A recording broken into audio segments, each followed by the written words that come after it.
Hello students, this is Babita है and welcome to one classes. बच्चों, हम पढ़ रहे हैं रिप्रोडक्टिव सिस्टम। रिप्रोडक्टिव सिस्टम में हम एक वीडियो कर चुके हैं ऑलरेडी। उसमें हमने प्यूबर्टी और द्वितीयक लैंगिक लक्षणों के बारे में पढ़ा था और आज की वीडियो में हम पढ़ने वाले हैं नर जनन तंत्र यानी मेल रिप्रोडक्टिव सिस्टम। तो जो मेल रिप्रोडक्टिव सिस्टम है वो उन सारे अंगों से मिलकर बनता है जो रिप्रोडक्शन में काम में आते हैं या रिप्रोडक्शन में हेल्प करते हैं। तो सबसे पहले देखते हैं कि जो रिप्रोडक्टिव ऑर्गन है, मेल रिप्रोडक्टिव ऑर्गन है, उनको दो पार्ट्स में डिवाइड किया गया है, प्राथमिक लैंगिक अंग और द्वितीयक लैंगिक अंग, प्राइमरी सेक्स ऑर्गन और सेकेंडरी सेक्स ऑर्गन। अब देखते हैं कि प्राथमिक लैंगिक अंग कौन से हैं और द्वितीयक लैंगिक अंग कौन से हैं। तो प्राथमिक लैंगिक अंग तो क्या है? प्राथमिक लैंगिक अंग वो होते हैं जो गैमेट्स रिलीज करते हैं, यानी जो युग्मकों का निर्माण करते हैं। नर में नर युग्मक और मादा में मादा युग्मक। इन युग्मकों का निर्माण करने वाली जो स्ट्रक्चर होती है उसको हम बोलते हैं गोनड्स, और नर के अंदर वो गोनड्स होते हैं टेस्टिस। गोनड्स मतलब जनन, और जनन कोशिकाएं यानी लैंगिक कोशिकाएं, और नर में वो कोशिकाएं कौन सी होती हैं? नर में वो गोनड्स होते हैं टेस्टिस यानी वृषण। तो वृषण ही क्या है? प्राथमिक लैंगिक अंग है नर के अंदर। ठीक है, तो वृषण जो है वो मेल की जो बॉडी है उसमें होते कहां है, स्थित कहां होते हैं, उनकी पोजीशन कहां होती है? तो वृषण की पोजीशन होती है वृषण कोष में यानी स्क्रोटम में। वो सब हम देखेंगे इस डायग्राम के अंदर। ये डायग्राम है नर जनन तंत्र का। ये जो डायग्राम है वो फ्रंट से बनाया गया है, फ्रंट वाला डायग्राम बनाया गया है, और आपकी बुक में जो डायग्राम है वो साइड व्यू है। ठीक है, तो ये जो डायग्राम है वो आपके बनाने में थोड़ा इजी रहेगा, इसलिए मैंने ये इस तरीके से बनाया है फ्रंट से। ठीक है, तो पहले हम डायग्राम में प्राथमिक लैंगिक अंग और द्वितीयक लैंगिक अंगों को देखेंगे, समझेंगे, फिर उसके बाद में मैं आपको इनके बारे में डिटेल से बताऊंगी। तो देखो, सबसे पहले हमने बात करी है प्राथमिक लैंगिक अंग वृषण की। तो वृषण जो होता है वो कहाँ स्थित होता है? वृषण जो होते हैं वो वृषण कोष में स्थित होते हैं। तो वृषण कोष क्या है? वृषण कोष, ये जो पाउच लाइक आपको स्ट्रक्चर दिख रही है गोल, ये जो स्ट्रक्चर है वो क्या है? वृषण कोष है। क्या है? वृषण कोष। और इस वृषण कोष के अंदर क्या होते हैं? वृषण होते हैं। क्या होते हैं? वृषण होते हैं। और ये वृषण क्या करते हैं? शुक्राणुओं का निर्माण करते हैं, स्पर्म का फॉर्मेशन करते हैं। स्पर्म का फॉर्मेशन करने के साथ साथ जो वृषण है वो एक हार्मोन भी रिलीज करते हैं, और उस हार्मोन को हम कहते हैं टेस्टोस्टेरोन हार्मोन, जिसकी हम लास्ट वीडियो में बात कर चुके हैं। टेस्टोस्टेरोन हार्मोन क्या काम करता है? टेस्टोस्टेरोन हार्मोन यौवनारंभ अवस्था के समय नर के अंदर द्वितीयक लैंगिक लक्षण उत्पन्न करने में सहायक है। ठीक है, तो वृषण के कितने कार्य हो गए?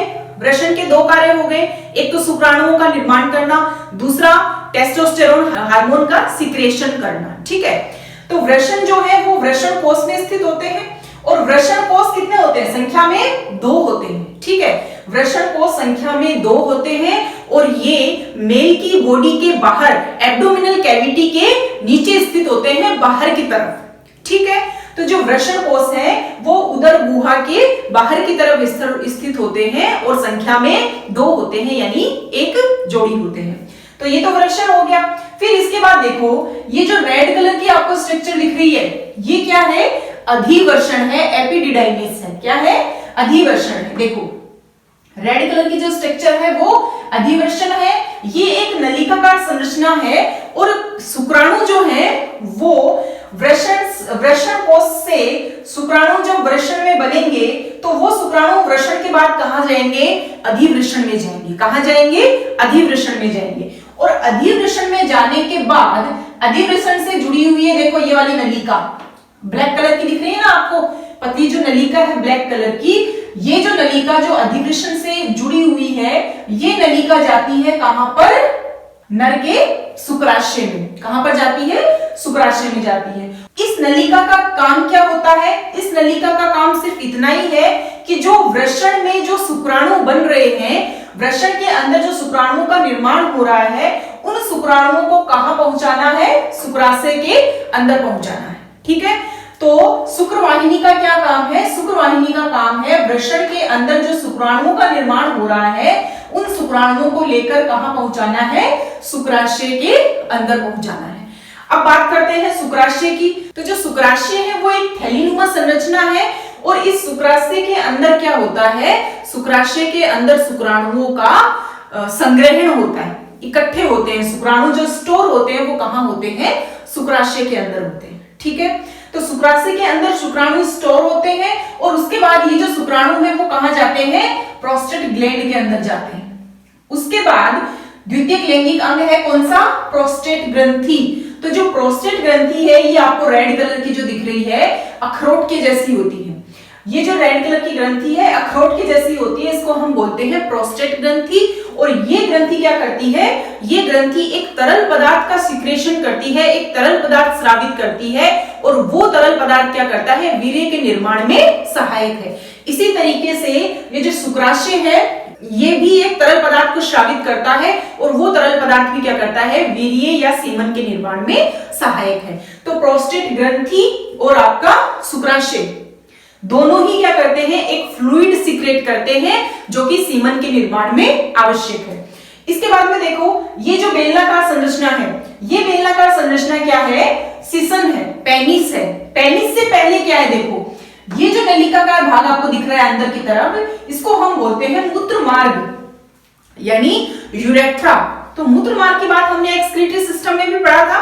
ये जो मूत्र मार्ग है, यूरेथ्रा जो है, ये मूत्र को भी उत्सर्जित करता है और साथ में शुक्राणुओं को भी बाहर निकालने का कार्य करता है। तो नर के अंदर शुक्राणु यानी गैमेट्स और साथ में जो यूरिन है, दोनों इस एक ही संयुक्त नलिका के द्वारा बाहर निकलते हैं। ठीक है, इसके बाद में है सीसन यानी पेनिस।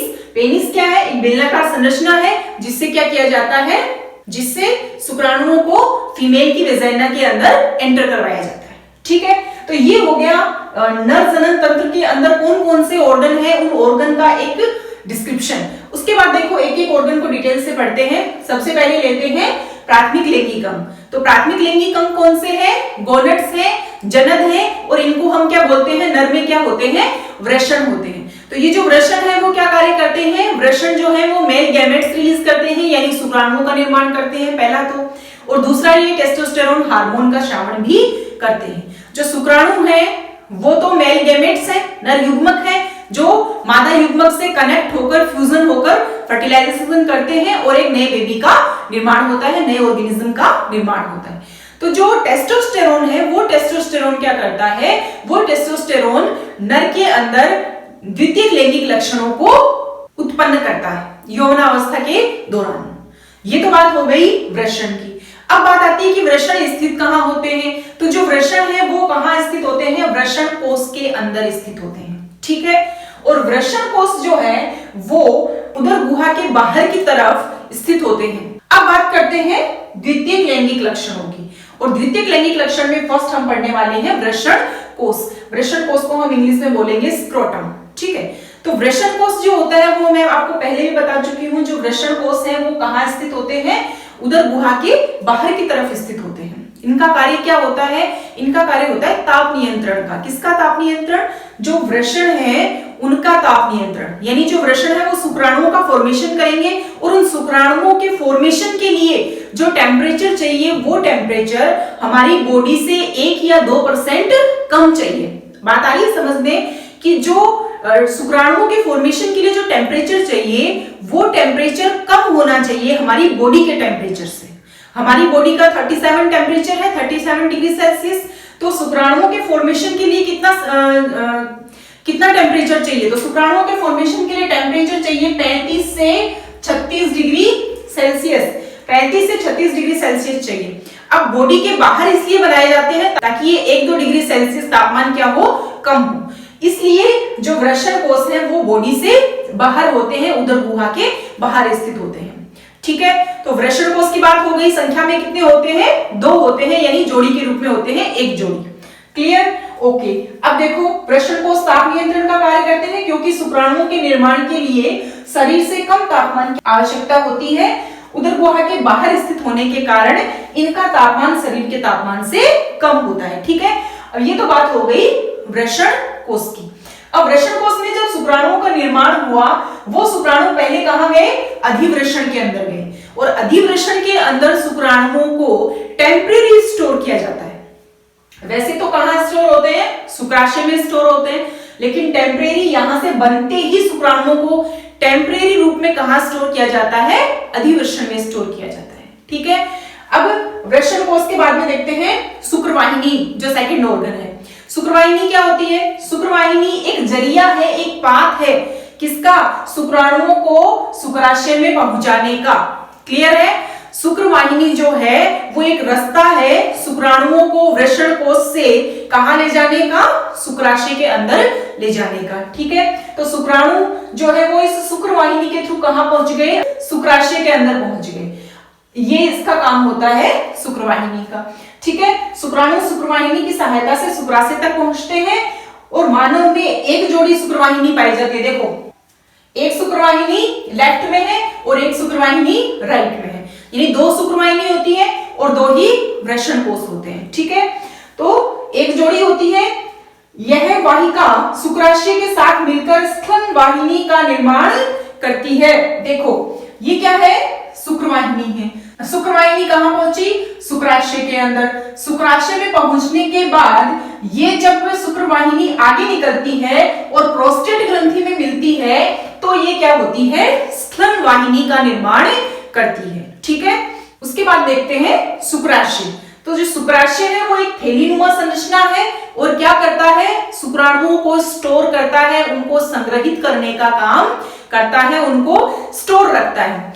और क्या कार्य है शुक्राशय का? शुक्राशय जो है वो एक तरल पदार्थ सिक्रेट करता है, एक तरल पदार्थ का श्रावण करता है और वो तरल पदार्थ क्या करता है? वो तरल पदार्थ वीर्य का एक पार्ट बनाता है, एक भाग बनाता है। ठीक है, ये बात हो गई शुक्राशय की। अब ये जो तरल पदार्थ का निर्माण करता है, वो तरल पदार्थ क्यों आवश्यक है?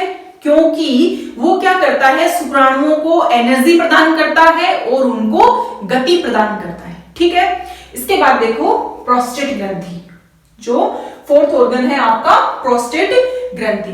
प्रोस्टेट ग्रंथि जो होती है वो अखरोट के आकार की होती है और ये भी क्या करती है? शुक्राशय की तरह एक फ्लूइड का सिक्रेशन करती है, एक तरल पदार्थ का श्रावण करती है, जो क्या करता है? वही बात है, वीर्य का एक पार्ट बनाता है और वो काम क्या आता है? शुक्राणुओं को एनर्जी और मूवमेंट कराने के काम में आता है। ठीक है, फिर इसके बाद में देखो नेक्स्ट मूत्र मार्ग, यूरेथ्रा।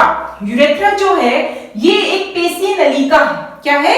एक पेशीय नलिका है। देखो, ये वाली जो नलिका है ना, ये वाली, यहाँ इसको हम स्थलन वाहिनी कह रहे हैं। इसके बाद में ये जो नीचे आ रही है इसको हम बोलते हैं मूत्र जनन नलिका। क्या बोलते हैं? मूत्र जनन नलिका। मूत्र जनन नलिका बोलते हैं। मूत्र जनन नलिका क्यों बोलते हैं? क्योंकि इस नलिका के अंदर ये क्या है आपका? ये आपका मूत्राशय है। ठीक है ना, ये आपका मूत्राशय है और इसके बाहर के मूत्राशय के ऊपर से यहाँ साइड में स्थित होता है शुक्राशय। ठीक है, ये आपको इसमें ऐसा लग रहा है कि ये मूत्राशय के अंदर ही शुक्राशय, लेकिन शुक्राशय जो है वो मूत्राशय के अंदर नहीं होता है, ये इसके साइड में होता है। ठीक है, तो जो मूत्राशय है वो अपना मूत्र उत्सर्जित करता है, मूत्राशय में मूत्र संग्रहित रहता है और शुक्राशय के अंदर शुक्राणु स्टोर रहते हैं। मूत्राशय जो है उससे मूत्र आता है, इस नलिका में यूरिन आता है और शुक्राशय से इस नलिका में शुक्राणु आते हैं। तो ये जो नलिका है मूत्र जनन नलिका, मतलब ये यूरिन का भी सिक्रेशन करती है, यानी यूरिन को भी निकालती है और साथ में ये शुक्राणुओं को भी बाहर निकालने का काम करती है, इसलिए हम इसको क्या बोलते हैं? मूत्र जनन नलिका बोलते हैं। ठीक है, तो ये वाली नलिका क्या है? मूत्र जनन नलिका है, इसे हम मूत्र मार्ग भी बोलते हैं, यूरेथ्रा भी बोल रहे हैं। ठीक है, अब यूरेथ्रा क्या कर रहा है? मूत्र को भी उत्सर्जित करता है और साथ में शुक्राणुओं को भी उत्सर्जित करता है। देखो, यह एक पेशीय नलिका है जो मूत्राशय से निकलकर स्थलन वाहिनी से मिलकर मूत्र जनन नलिका का निर्माण करती है। ये क्या है? स्खलन वाहिनी है, मूत्राशय से निकलकर स्खलन वाहिनी से जुड़ेगी यहाँ पर और स्खलन वाहिनी से जुड़कर क्या बना लेगी? मूत्र जनन नलिका का निर्माण कर लेगी। ठीक है, और इसमें क्या रहता है?